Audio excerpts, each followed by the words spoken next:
ரஹ்மான் பற்றி இன்னொரு பதிவு ஒன்று பார்ப்போம்.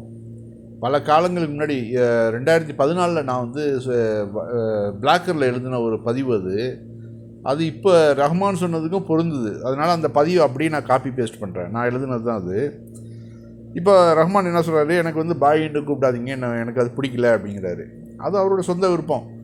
அதாவது கறிக்கடை பாய் அவங்கெல்லாம் இப்படி சின்ன சின்ன தொழில் செய்கிறவங்களாம் பாயின்னு சொல்கிறப்ப என்னையும் நான் வந்து பெரிய டாப்பில் இருக்கிறேன், பல கோடிகளுக்கு அதிபதியாக இருக்கிறேன், அதனால் என்ன பாயின்னு கூப்பிடாதீங்கன்னு அப்படி கூட நினச்சிருக்கலாம். இல்லை நம்ம வந்து இப்போ வந்து இந்துத்துவவாதிகளுடைய ஆட்சி நடந்துகிட்டு இருக்குது, இந்த டயத்தில் நம்ம வந்து அதிகமாக வெளிப்படுத்திக்க வேண்டாம் அப்படின்னு அவர் நினச்சிருக்கலாம். அது அவருடைய சொந்த விருப்பம்னு வச்சுங்களேன். இதை வந்து இந்த பாண்டியன்கிற ஒரு ஆள் வந்து என்னுடைய பதிவில் வந்து கேட்டிருந்தார். முதல்ல இந்துக்கள் முஸ்லீம் அன்பர்களை பாய் என்று அழைப்பதை நிறுத்த வேண்டும் அப்படிங்கிறார் அவர். அதாவது முஸ்லீம்னு நீங்கள் வந்து பேரை சொல்லி கூப்பிடுங்க, எதுக்கு பாய்னு கூப்பிட்றீங்கன்னு அவர் வந்து கேட்குறாப்புல. அதுக்கு நான் பதில் கொடுத்ததை பாருங்கள். பல இந்துத்துவாதிகளின் மனதில் உள்ள ஆற்றாமை அழகாக வெளிப்படுத்தியுள்ளீர்கள். மனிதன் ஒரு மூலத்திலிருந்து பிறந்தவனானதால் உலக மக்கள் அனைவரும் சகோதரர்கள் என்று இஸ்லாம் கூறுகிறது. இதனை உணர்ந்ததாலோ என்னவோ பெரும்பான்மையான இந்து சகோதரர்கள் இஸ்லாமியர்களாக எங்களை பாய், அதாவது சகோதரர் என்று அழைக்கின்றனர். முஸ்லீம்களும் பதிலுக்கு அதனை தமிழ்படுத்தி அண்ணன், தம்பி என்று அவர்களை அன்போடு அழைக்கின்றார்கள். தமிழக கிராமங்களில் இதனை அதிகமாக பார்க்கலாம். எங்கள் ஊருக்கு வரும் காவல்துறையினர் எப்போதாவது என்னை பார்த்தால், என்னங்க பாய் சௌக்கியமா, எப்போ ஊருக்கு வந்தீங்க என்று அன்போடு அழைப்பார். மற்ற இனத்தவரோடு டே ஜவடா என்று அதிகாரத்தோடு அழைக்கும் அதே காவல்துறை அன்பர் எங்களிடம் அன்பாக நடக்க காரணம் நாங்களும் அதே அளவு அன்பை அந்த சகோதரர்களிடம் காண்பிப்பதால் தான். இது வந்து பேங்க்கு போனாலும் சரி, பேங்க் மேனேஜராக இருந்தாலும் சரி, மற்ற இடங்கள்லையும் சரி, வாங்க பாயின்னு மரியாதை கூப்பிட்றது தான் நம்ம பார்க்குறோம். இதனை ஒரு இந்துத்துவவாதியான நீங்கள் எதிர்ப்பது எனக்கு ஆச்சரியமாகப்படவில்லை. ஏனெனில் அன்றைய அரபுலோகம் இதே மேட்டுமைத்தனத்தில் தான் திளைத்திருந்தது. நீங்கள் எப்படி சமஸ்கிருதம் தேவபாஷை, மற்ற மொழிகள் நீச பாஷை என்கிறீர்களோ அதுபோலவே அன்றைய அரபிகளும் எனது மொழியை உயர்ந்த மொழி, மற்றவர்கள் பேசும் மொழி ஊமை மொழி என்று கூறினான். உம்மி பாஷை அப்படிங்குவான். அதாவது ஊமைகள் பே என்று தான் சப்தமிடுவார்கள். நீங்கள் அழகிய மொழியில் பேசினாலும் அவன் பாஷையில் உங்கள் மொழி ஊமை மொழிதான். அதேபோல் இன்று பார்ப்பனர்கள் எவ்வாறு தங்களை ஒரு ஜாதியினராக கருதுகின்றார்களோ அதேபோல் அன்றைய அரபுகள் குறைசி இனத்தை சார்ந்தவன் உயர் ஜாதியினராக மதிக்கப்பட்டான். நீக்ரோக்களையும் மற்ற இனத்தவரையும் இழிப்பிறவிகள் என்று ஒதுக்கினான். கிட்டத்தட்ட இன்றைய நம் நாட்டின் நிலையை ஒத்திருந்தது அன்றைய அரபுலகம். இஸ்லாம் வந்தது, நிலைமை தலைகீழாக மாறியது. ஒரு நீக்ரோ இறை வழிபாட்டு தலைமையாக நியமிக்கப்பட்டாலும் அவரை பின்பற்றி நீங்கள் தொட வேண்டும் என்று மார்க்க கட்டளையாக விட்டார்கள் நபிகள் நாயகம். அதனால் தான் இன்று கூட மார்க்கத்தை படித்து பட்டம் வாங்காத என்னை போன்றவர்கள் எல்லாம் சவுதி பள்ளிகளில் தொழுகைக்கு தலைவராக நிற்க முடிகிறது. இந்த பதிவை நான் எழுதிட்டு இருக்கிறப்போ இன்றைக்கி இஷா தொழுகையில் கூட நான் தான் நின்று தொழுகை வச்சேன். அதாவது பள்ளிக்கு நான் போகிறேன், ஜமாத்து முடிஞ்சிருச்சு, அதன் பிறகு நான் நின்று தொழுகை வச்சேன். எனக்கு பின்னாடி கிட்டத்தட்ட 25 பேர் நின்று தொழுதாங்க. எல்லாம் வெளிநாட்டுக்காரங்க தான். ஒரு சில பங்காளிகளும் ஒரு சில இந்தியன், 2 பாகிஸ்தானிகள் இருந்தாங்க. பாக்கி எல்லாம் வந்து அரபுகள் தான். எப்படி வந்து இந்த ஒரு கண்ணியம் கிடைக்கிது பார்த்தீங்களா? இதுக்கெல்லாம் காரணம் வந்து இஸ்லாம் தான். அதே நேரம் நமது தமிழ்நாட்டில் வேதம் படித்த பல பிற்படுத்தப்பட்ட மாணவர்கள் பார்ப்பன குலத்தில் பிறக்காததால் இன்று வரை கோவிலில் குருக்களாக நியமிக்கப்படாத கொடுமை தொடர்கிறது. இதற்கு தடையானையும் வாங்கியுள்ளீர்கள். அந்த அளவு மேல் ஜாதி பற்றி உங்களை ஆட்டி படைக்கிறது.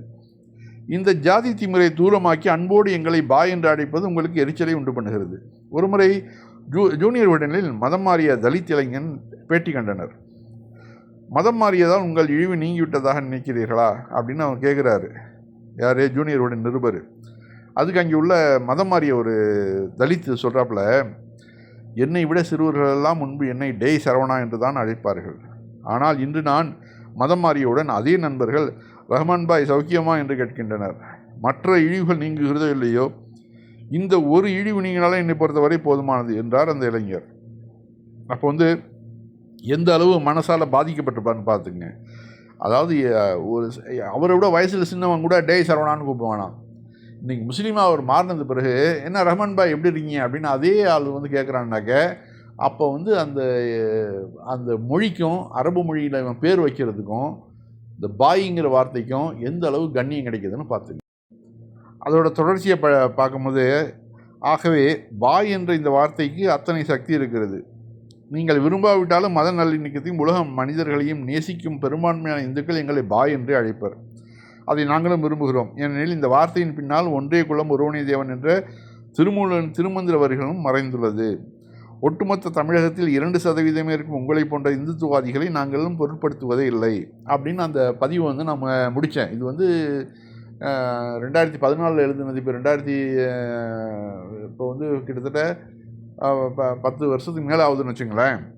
அப்போ நான் எழுதுனது இப்போவும் பொருந்தது பாருங்கள். இப்போ ரஹ்மான் வந்து என்ன பாயின்னு அழைக்காதுன்னு சொன்னாக்க அது அவருடைய விருப்பம். அது ஆனால் வந்து ஒரு சிலர் என்ன சொல்கிறாங்க, இப்போ வந்து கொஞ்சம் கொஞ்சமாக ரஹ்மான் சங்கியாக மாறிட்டு வர்றாரு அப்படிங்கிறதான பேசுகிறாங்க. அது தவறு.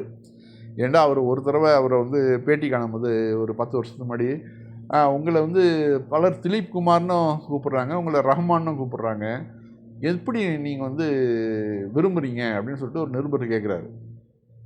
அப்போ ரஹ்மான் என்ன சொல்கிறாருனாக்க, என்னை வந்து மற்றவங்களை எப்படி வேணாலும் கூப்பிட்டு போட்டோம், அதை பற்றி எனக்கு கவலை இல்லை, என்னை வந்து ரஹ்மான்னு கூப்பிட்றது தான் நான் விரும்புகிறேன் அப்படின்னு ஒரு 10 வருஷத்துக்கு முன்னாடி சொன்னார். அதுதான் அவருடைய நிலப்பாடு. இங்கே இன்றைக்கி வரையும் அதுதான் இருக்குது. எந்த ஒரு சாமி சிலைகளையும் ஒரு கும்பிடுவதில்லை, எந்த ஒரு சாமி பாடல்களுக்கும் அவர் இசையமைப்பதில்லை, இப்படின்லாம் வந்து நிறைய வந்து ஒரு மாற்றங்களை கொண்டு வந்துகிட்டு இருக்கிறார் அவர்கிட்ட.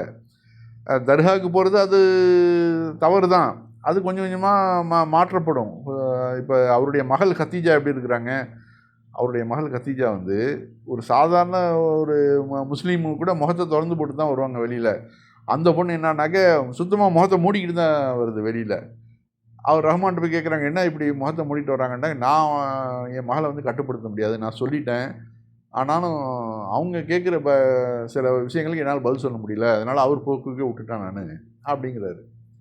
ஆக அந்தளவு ஒரு நியூட்ரலாக தான் நடந்துகிட்ருக்கிறாரு. அவருடைய உள் மனசில் எப்படி இருக்குது என்னங்கிறது நான் போய் பார்க்க வேண்டியதில்லை. வெளிப்படையாக அவர் இதுதான் சொல்லியிருக்கிறாரு.